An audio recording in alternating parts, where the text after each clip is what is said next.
साधारण ब्याज मतलब आप साल में एक बार, जैसे आपने साधारण ब्याज पहले देख लेते हैं। साधारण ब्याज का मतलब ये होता है कि जब कोई राशि आपने लाई 5 साल के लिए लाए 5% से, कितने परसेंट से? 5%। और ब्याज की दर एक बार निकली, जैसे साल भर की फॉर एग्जाम्पल 1000 रुपए का 10% की दर से, कितने प्रतिशत की दर से?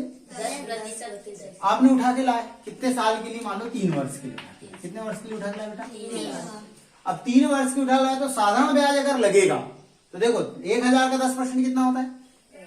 100 रुपए। मैंने प्रतिशत निकालना बिल्कुल 10%, 5% शॉर्टकट तरीके से बताया, और फिर भी समझ में नहीं आया हो तो मेरा यूट्यूब पे डला हुआ है वीडियो प्रतिशत का, उसको आप सब लोग देख लीजिए। अभी देखिए आप 1000 का 10% कितना होगा? 100 रुपए। अब एक बार निकल गया ना ब्याज 100 रुपए, ये क्या निकल गया?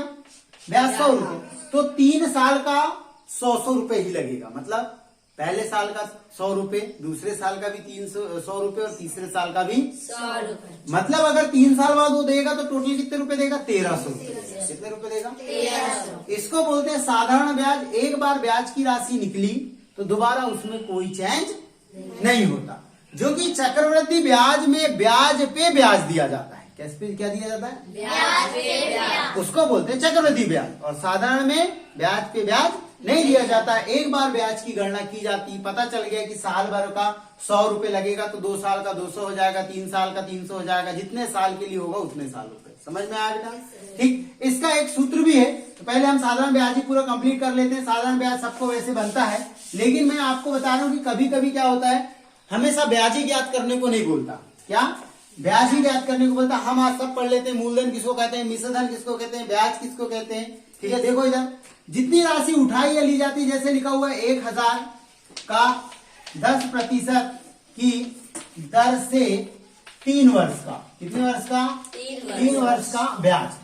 तो ये जो 1000 है इसको मूलधन कहते हैं। क्या कहते हैं? मूलधन। जितनी राशि किसी से ली या किसी को दी जाती है वो क्या कहलाता है? मूलधन कहलाता है। जितने परसेंट से दी जाती है वो दर कहलाता है। क्या कहलाता है? दर। और जितना समय होता है उसको क्या बोलते हैं? समय बोलते हैं। ठीक है ना? जितने समय के लिए दिया जाता है वो समय में आता है। अब ब्याज, ब्याज किसको कहते हैं? अगर आपको अब ब्याज की गणना करना है तो साधारण ब्याज का जो सूत्र होता है, साधारण ब्याज बराबर क्या? साधारण ब्याज बराबर क्या होता है? मूलधन गुणित दर गुणित समय बटे 100। सबसे सरल है, सबको बन जाता है। ठीक है, लेकिन ब्याज निकालना सबसे सरल हो जाता है। तो क्या करेंगे? मूलधन कितना है? 1000, दर कितनी है? 10%, समय कितना है? 3 वर्ष बटे 100, 2 0 से 2 0 काट दो, कितना निकल जाएगा 3 वर्ष का ब्याज? 300। ये सिंपल सी बात है, ये सबको आ जाता है। ठीक है ना? लेकिन कभी कभी क्या होता है, जैसे 1000 रुपए का कितने प्रतिशत की दर से, क्या बोले? कितने प्रतिशत की क्वेश्चन को बदलता हूं मैं। 1000 रुपए का कितने प्रतिशत की दर से, कितने की दर से 1000 रुपए का कितने प्रतिशत की दर से 3 वर्ष में, 3 वर्ष में 300 रुपए ब्याज देगा। क्या देगा? 300 रुपए ब्याज। मतलब ब्याज दिया हुआ है, कितना देना है? क्या ज्ञात करना है हमको?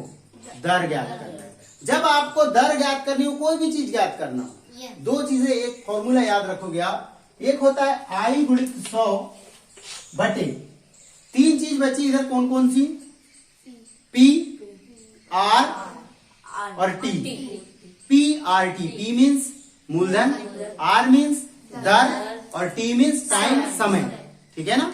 अब यहाँ पे तुमको जो ज्ञात करना है आपको, जैसे अभी क्या ज्ञात करना है हमको? आर, तो आर को यहाँ लिख दीजिए आप। क्या लिख दोगे यहाँ पे? पी गुणित क्या जाएगा? नहीं आई बात समझ में? ये आई गुणित 100 हमेशा ऊपर रहेगा। ये तीनों में से जो भी ज्ञात करना हो इसका फॉर्मूले का यूज करोगे। समझ में आ रही बात? जो भी ज्ञात करने को बोले तो आई दिया हुआ रहेगा। तो देखो आर कितना है पता नहीं है, आई कितना है बेटा हमको पता है 300 रुपए, उन्हें बताया सवाल ने। गुणित 100, टी कितने का है? 1000 का, और टी कितना है? 3। ठीक है ना? तो काट देंगे, 3 कम 3, 3 कम 3, यहाँ पे 100 हो गया।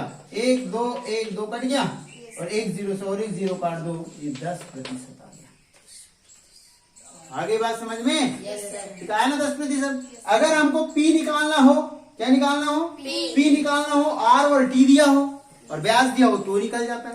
तो इस सूत्र के माध्यम से आप ज्ञात कर सकते हो। ठीक, वैसे साधारण ब्याज सबको बनता है, ज्यादा साधारण ब्याज पे अपन टाइम बर्बाद नहीं करेंगे, ठीक है ना। साधारण ब्याज बन जाएगा सबको। ठीक, ये इसका सिंपल एक तरीका है। अब इसके अलावा साधारण ब्याज के अलावा अब करते हैं अपन चक्रवृद्धि ब्याज। कौन सा ब्याज बेटा, चक्रवृद्धि ब्याज, वो बहुत इंपॉर्टेंट है। चलो देखते हैं चक्रवृद्धि ब्याज। अब चक्रवृद्धि ब्याज जब देखेंगे हम तो चक्रवृद्धि ब्याज का मतलब है ब्याज पे ब्याज। कैसे ब्याज पे ब्याज वो देखिए। चक्रवृद्धि ब्याज जैसे P बराबर दिया हुआ है 1000,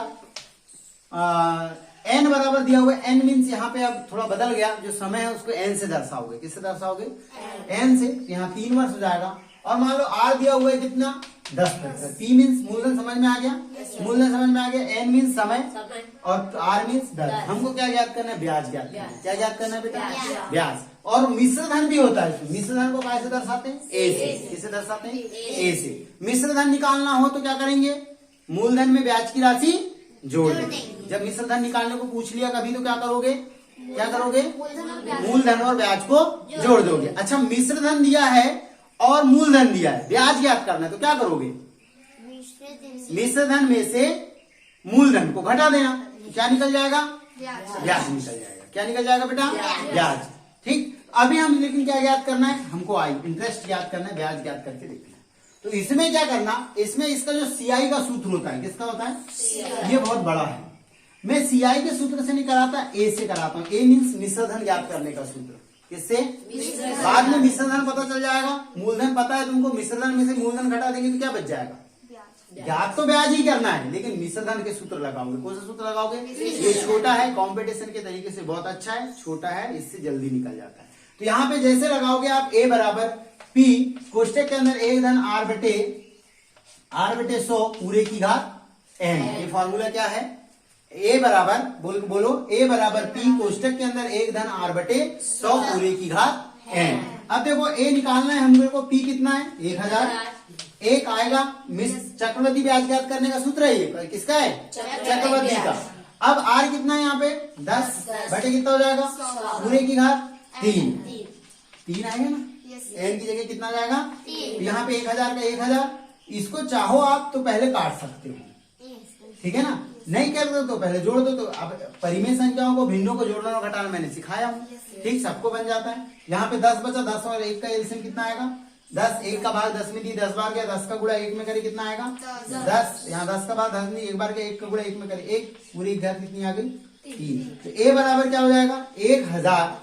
यहाँ आ जाएगा, देखना यहाँ पे क्या होगा, 10 और 1 11 बटे 10 पूरे की घात कितनी आ गई बेटा 3। अब इसको अभी कुछ नहीं करना, यहाँ पे 0 और 1000 गुणित पूरे की घात 3 का मतलब है 11 बटे 10 गुणित 11 बटे 10 गुणित 11 बटे 10।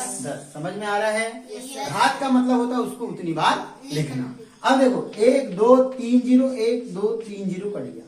अब यहाँ पे ए बराबर कितना निकलेगा, 11 11 121 गुणित 11। तो ए बराबर आ जाएगा 11 एकम, 11 की 1 हासिल का 11 दूनी 22 और 1 23, 23 की 3 हासिल का 2, 11 एकम 11 और 2 कितना हो जाएगा बेटा 13। 1331 क्या निकला इसका, नहीं 1331 नहीं निकला, मिश्र धन निकला है। क्या निकला है, मिश्र धन कैसे निकलता है, जब मूलधन में ब्याज की राशि जुड़ जाती है।